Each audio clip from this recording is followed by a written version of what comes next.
Engineering admission process सुरू झालेली आहे, तर विद्यार्थ्यांना कॅप राऊंडचा फॉर्म भरायचा आहे। तर या व्हिडिओमध्ये आपण बघणार आहे की इंजिनिअरिंगसाठी कॅप राऊंडचे रजिस्ट्रेशन कशा प्रकारे करायचे। सर्वात प्रथम तुम्हाला साईडवर यायचं आहे। साईडवर या, साईट तुम्हाला व्हिडिओच्या डिस्क्रिप्शनमध्ये किंवा तुम्ही CET सेलच्या साईडला सुद्धा आले की तिथून सुद्धा तुम्ही डायरेक्टली लॉग इन करून सुद्धा फॉर्म भरू शकता। बघा, साईडला आल्यानंतर या प्रकारे तुम्हाला न्यू रजिस्ट्रेशनचा एक ऑप्शन दिलेला आहे, किंवा तुम्ही ऑलरेडी जरी रजिस्ट्रेशन केलेलं असेल तर तुम्हाला इथे क्लिक करून घ्यायचं आहे। ठीक आहे, सर्वात प्रथम आपल्याला लॉग इन करून घ्यायचं आहे आपला ID आणि पासवर्ड टाकून।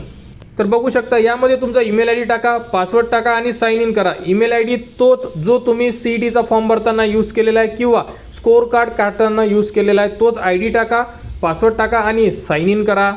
साइन इन केल्यानंतर बघू शकता अशा प्रकारे तुम्हाला संपूर्ण ऑप्शन दिसून पडेल। यामध्ये तुम्ही स्कोर कार्ड सुद्धा बघू शकता। आपल्याला करायचं आहे कॅप रजिस्ट्रेशन। तर कॅप रजिस्ट्रेशनचं जे ऑप्शन दिलेलं आहे इथे आपल्याला रजिस्टर नावचं ऑप्शन आहे, इथे तुम्हाला क्लिक करायचं आहे। ठीक आहे, इथे क्लिक करूनच आपण आपले रजिस्ट्रेशन हे कंप्लीट करणार आहे। तर बघा, क्लिक केल्यानंतर इथे टेक्निकल एज्युकेशनचं ऑप्शन आहे। बघा, इथे ऑप्शन दिलेलं आहे रजिस्टर नावचं बॅचलर ऑफ इंजिनिअरिंग, इथे आपल्याला क्लिक करून घ्यायचं आहे। या प्रकारे तुम्ही बाकीसुद्धा बघू शकता। अशा प्रकारे जे आता ऑप्शन येणे सुरू झालेले आहे रजिस्ट्रेशनसाठी। ठीक आहे, तर आपल्याला करून घ्यायचं आहे ते म्हणजे इंजिनिअरिंगसाठी। तर आपल्याला जे ऑप्शन दिलेलं आहे पहिलं, इथे तुम्हाला रजिस्टर नावचं जे ऑप्शन आहे इथे तुम्हाला क्लिक करायचं आहे। तर रजिस्टर नावला क्लिक करा।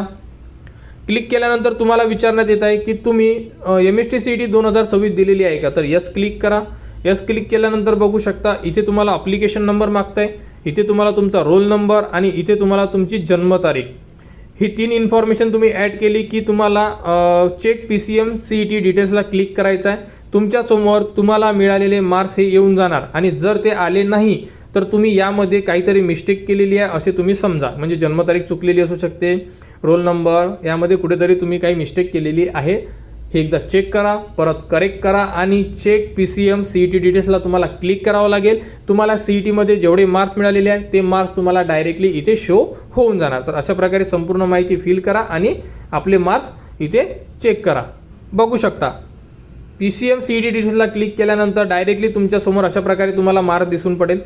त्यानंतर इथे विचारण्यात आलेलं आहे तुम्ही PCB दिलेली होती का, दिली असेल तर यस करा, अदरवाईज इथे नो करू शकता। ठीक आहे, अशा प्रकारे संपूर्ण माहिती फिल करा आणि त्यानंतर सेव्ह अँड प्रोसीडला क्लिक करा।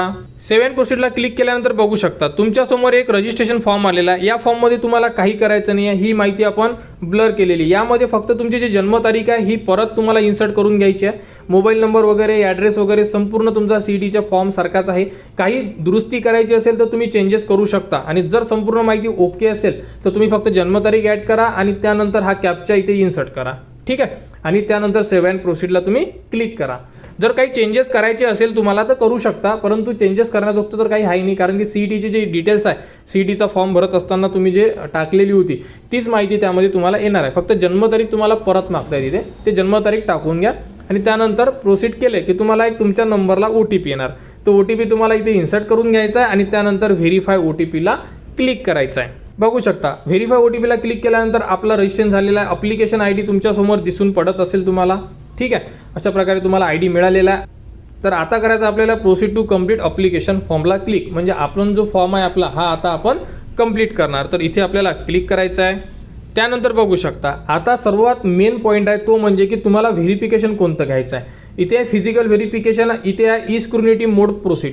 ठीक आहे, तर बघा फिजिकलमध्ये काय होणार आहे, तुम्ही एक कॉलेजचं नाव चूज करणार, त्यामध्ये तुम्हाला अपॉइंटमेंट घ्यावी लागेल की कोणत्या तारखेला तुम्ही डॉक्युमेंट्स व्हेरिफिकेशनला जाणार आहे आणि त्यावेळेत तुम्ही डॉक्युमेंट व्हेरिफिकेशनला कॉलेजला जाणार। क्लिअर। ई व्हेरिफिकेशन म्हणजे तुम्ही संपूर्ण फॉर्म ऑनलाईन भरणार आणि तुमचा फॉर्म ऑनलाईनमध्येच व्हेरिफिकेशनला जाणार कोणत्या तरी कॉलेजला। तो कॉलेजला गेल्यानंतर तुमचे 1 किंवा 2 दिवसामध्ये डॉक्युमेंट्स व्हेरीफाय होतील। जर त्रुटी आली तर त्रुटीसुद्धा तुम्हाला लॉग इनमध्ये तुम्ही चेक करू शकता। ठीक आहे, त्यानंतर तुमचा फॉर्म व्हेरीफाय झाला की तुम्ही डॅशबोर्डला म्हणजे होमला येऊन तुम्ही चेक करू शकता, म्हणजे स्क्रीनवर। ठीक आहे, तर यामधून तुम्हाला जेही ऑप्शन पाहिजे तुम्ही ते चूज करू शकता। जास्तीत जास्त विद्यार्थ्यांनी फिजिकल एज्युकेशन घ्या, डायरेक्टली कॉलेजला जाऊन डॉक्युमेंट व्हेरिफिकेशन घ्या आणि कन्फर्मेशन लेटर घेऊन तुम्ही डायरेक्टली येऊ शकता। परंतु काही कंडिशन असेल, कॉलेज नसेल जवळ, तुम्ही ग्रामीणमध्ये असेल वगैरे काही जर तुमचे प्रॉब्लेम्स असेल आणि डॉक्युमेंट जर तुमचे ओके असेल तर तुम्ही ई स्क्रुनिटीसुद्धा घेऊ शकता। हे तुमच्यावर डिपेंड आहे की नेमकं कोणतं ऑप्शन घ्यायचं। ठीक आहे, यामध्ये काही डाऊट्स असेल तर तुम्ही कमेंट्स करू शकता, तुम्हाला त्यावरती माहिती दिली जाणार। तर आता यामध्ये तुम्ही जे ऑप्शन घ्यायचं ते क्लिक करायचं आपल्याला आणि नेक्स्ट करायचं आहे। तर बघू शकता आम्ही यामध्ये ई व्हेरिफिकेशन घेतलं आहे, म्हणजे आमचे डॉक्युमेंट्स ऑनलाईन व्हेरीफाय झालेले पाहिजेत। तर आम्ही ऑनलाईन व्हेरिफिकेशन चूज केलेलं आहे. इथे रजिस्ट्रेशन डिटेल्समध्ये आपण जी आता माहिती भरलेली आहे ती माहिती तुम्ही परत बघू शकता. कॅन्डिडेट टाईपच्या ऑप्शनला क्लिक केल्यानंतर बघू शकता इथे तुमची 10वी 12वी जे तुम्ही एज्युकेशन केलेलं आहे हे महाराष्ट्रामध्ये जर केलेलं असेल तर तुम्ही इथे क्लिक करू शकता. आणि या व्यतिरिक्त जर बाकी ठिकाणी केलेलं असेल जसं की महाराष्ट्राच्या बाहेर वगैरे तर यामध्ये ऑप्शन दिलेले आहे, त्यामधून तुम्हाला एक ऑप्शन चूज करावं लागेल. ठीक आहे.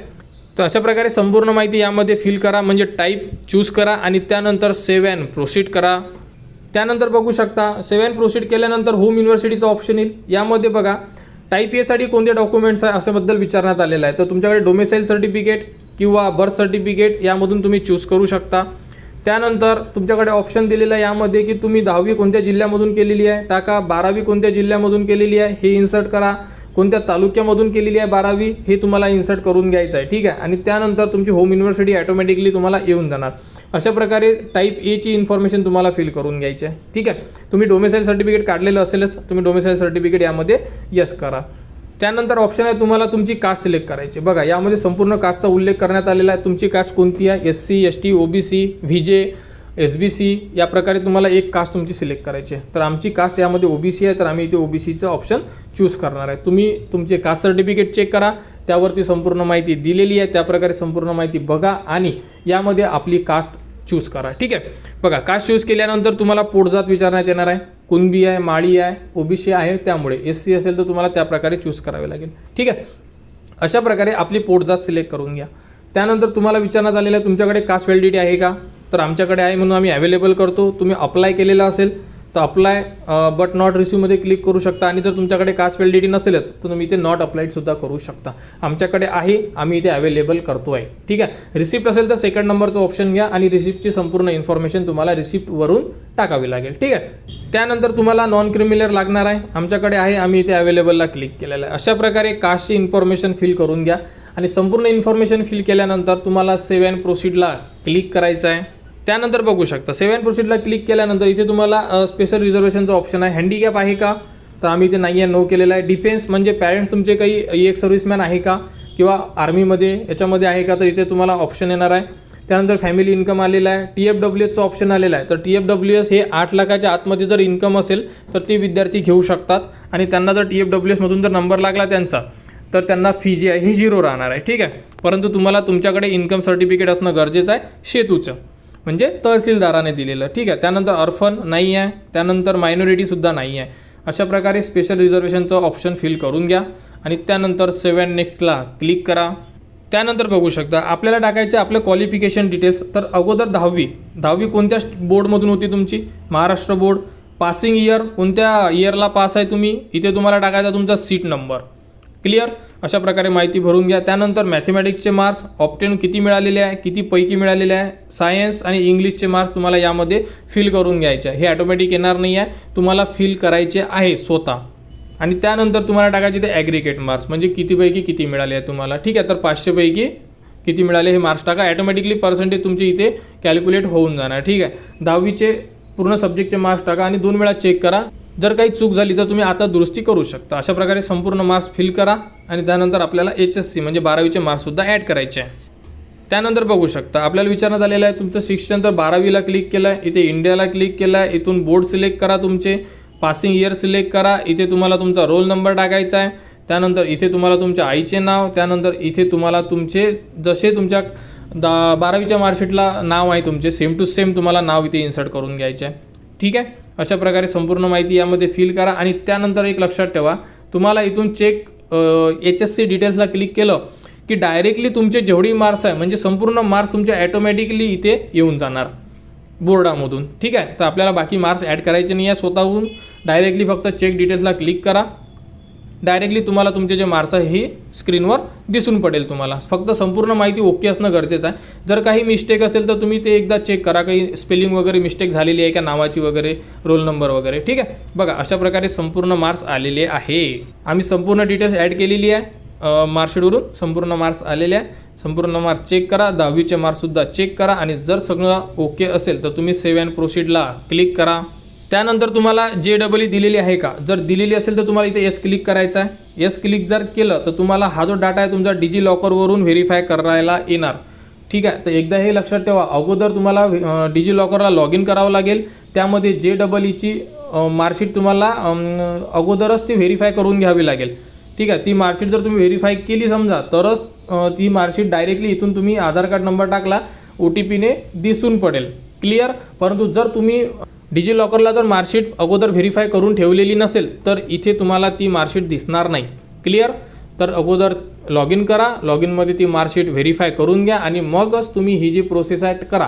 आणि जर तुमची नसेलच तुम्ही JEE दिलेली तर तिथे डायरेक्टली नो करू शकता, काही हरकत नाही आहे. ठीक आहे, अशा प्रकारे व्हेरीफाय करून घ्या. व्हेरीफाय झालं आहे. इथे तुम्ही तुमचा पिन टाका, जोही तुम्ही पिन सेट केलेला असेल, नसेल तर तुम्ही फॉरगेट पिन करू शकता. तर बघू शकता डॉक्युमेंट शेअर सक्सेसफुली अशा प्रकारे तुम्हाला स्क्रीनवर दिसून पडेल. तुमची जी मार्कशीट आहे कशाची, JEEची, ही डायरेक्टली डिजिलॉकरवरून CETच्या फॉर्ममध्ये आलेली आहे. इथे तुम्ही संपूर्ण मार्क्स वगैरे बघू शकता तुम्ही. ठीक आहे. त्यानंतर सेव्ह अँड प्रोसीडला क्लिक करा. त्यानंतर बघा तुम्हाला इथे तुमचा पासपोर्ट साईज फोटो अपलोड करायचा आणि सिग्नेचर अपलोड करायचे. स्कॅन कॉपी असेल तुमच्याकडे तर इथे क्लिक करा फोटो आणि इथून तुम्हाला ब्राउज करून घ्यायचा आहे आणि तिथे तुम्हाला फोटो अपलोड करायचा आहे. सेम टू सेम तुम्हाला इथे तुमची सिग्नेचर जी आहे ती अपलोड करून घ्यायची आहे. बघू शकता इथे फोटोग्राफ चूज केलेला आहे. इथे ओपनला क्लिक करा. जिथे तुम्ही सेव्ह केलेलं आहे तिथून तुम्हाला ते डायरेक्टली ब्राउज केल्या जाईल आणि इथे अपलोडला क्लिक करा. फोटो आणि सिग्नेचर अपलोड करून घ्या. फोटो आणि सिग्नेचर अपलोड झाल्यानंतर बघू शकता आपल्याला डॉक्युमेंट्स अपलोड करायचे आहे. 500 KB आतमध्ये JPG किंवा PDF तुम्ही अपलोड करू शकता. त्यानंतर बघा इथे तुम्हाला नॅशनॅलिटी सर्टिफिकेट, डोमेसाईल आणि नॅशनॅलिटी आहे तुमच्याकडे ते टाका. डोमेसाईल सर्टिफिकेट 2 नंबरला, caste certificate, caste validity certificate, non creamy layer certificate, 10वीची मार्कशीट, 12वीची मार्कशीट, त्याच्यानंतर JEEचे स्कोर कार्ड हे ऑटोमॅटिकली आलेले आहे कारण की डिजिलॉकरवरून. त्यानंतर CETचे तुम्हाला जो स्कोर कार्ड आहे ते टाका आणि अपार ID अशा प्रकारे तुम्हाला डॉक्युमेंट देण्यात आलेले आहे. तर तुम्हाला हे डॉक्युमेंट्स अपलोड करायचे आहे. साईज आताच सांगितलेली आहे 500 KB आत PDF. तर इथे बघा ब्राउज करा आणि त्यानंतर अपलोड करा. अपलोड केल्यानंतर व्ह्यू डॉक्युमेंट्स करू शकता. चुकीचं असेल तर डिलीट करू शकता. अशा प्रकारे संपूर्ण डॉक्युमेंट्स अपलोड करा.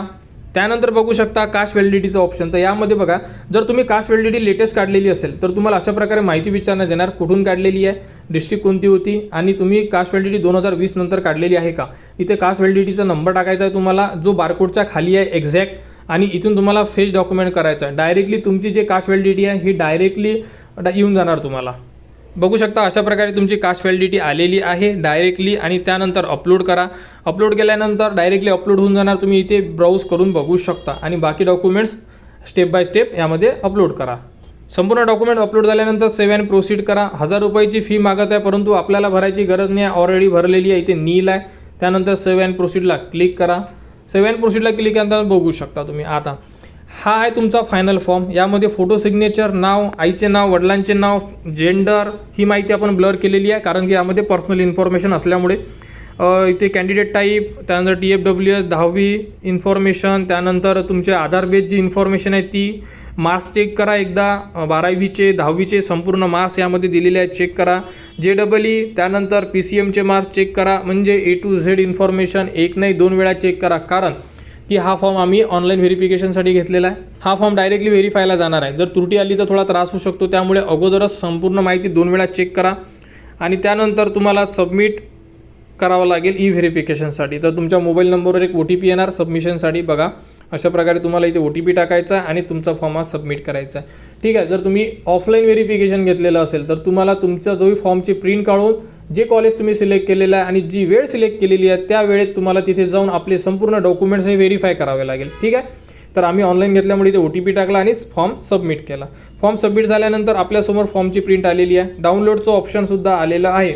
तर तुम्ही इथून प्रिंटसुद्धा काढू शकता. तर या प्रोसेसनी इंजिनिअरिंग ॲडमिशन 2026-27चे रजिस्ट्रेशन करू शकता. रजिस्ट्रेशन झाल्यानंतर होमला या. होमवर आल्यानंतर बघू शकता इथे तुम्हाला सांगितलेलं आहे की तुमचे जे डॉक्युमेंट्स आहे लवकरच व्हेरीफाय केले जाणार. ठीक आहे. अजून व्हेरीफाय झालेलं नाही आहे. आता परत लॉग इन करून उद्याला वगैरे एकदा चेक करावं लागेल की डॉक्युमेंट व्हेरीफाय सक्सेसफुल लिहून येते का.